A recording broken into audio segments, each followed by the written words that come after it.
We are in the process of remanufacturing a 1998 V6, 200 horsepower, 2.5 liter Mercury.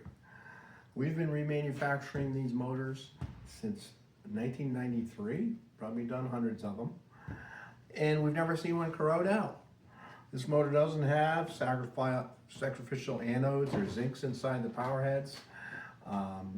Nobody really flushed them out. Some of them had flush attachments. Nobody ever really did it because they never heard of motors corroding out. Unfortunately, it's a recent thing. I just wanted to show you the 1998. You can see the water passage. Yeah, there's some staining in there, but if it was rotted out, you wouldn't have nice clean edges here. You could have you'd have pitting. It would be eaten into here, eaten here. This is a water passage. You see these holes are perfectly round. These are perfectly nice edges. No corrosion at all. It was not used in fresh water. It was used in salt water still. No rot. But we'll oppose that to a 2012 150 Yamaha. Most of you are probably familiar with all the problems they've had with those. Go into the back room for the change. And we just bought this for parts.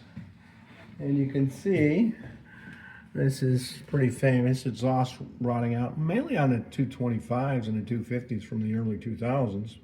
Again, a 2012 Yamaha. The sad part is the rest of the motor. Look at it. It's beautifully clean. It's rotted out. It's rotted right through. You can see my finger.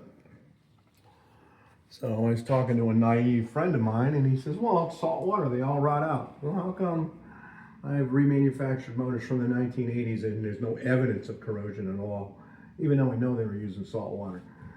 So I'm going to pose the question for comments. Why are they doing this? Is it, in my opinion, it's probably inferior aluminum.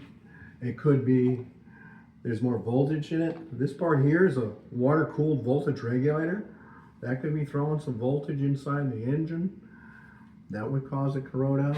This is one of the sacrificial anodes. It's supposed to be changed. The sad part is when they do rot out, because they have these sacrificial anodes and they have a flush port on this one, the flush port's here, they have an out. They can always say, well, you didn't change your anodes or you didn't flush it out. In my opinion, you shouldn't have to. They have alloys now that really would not rot out, would not corrode. So maybe with the new motors with the more exotic castings, they have to use a different alloy. But I don't know. They're charging enough for these things. Why are they rotting out? But I really want your opinion. We're going to try to do some research on it. We're trying to find a lab that tests the aluminum for us. So we're working on it.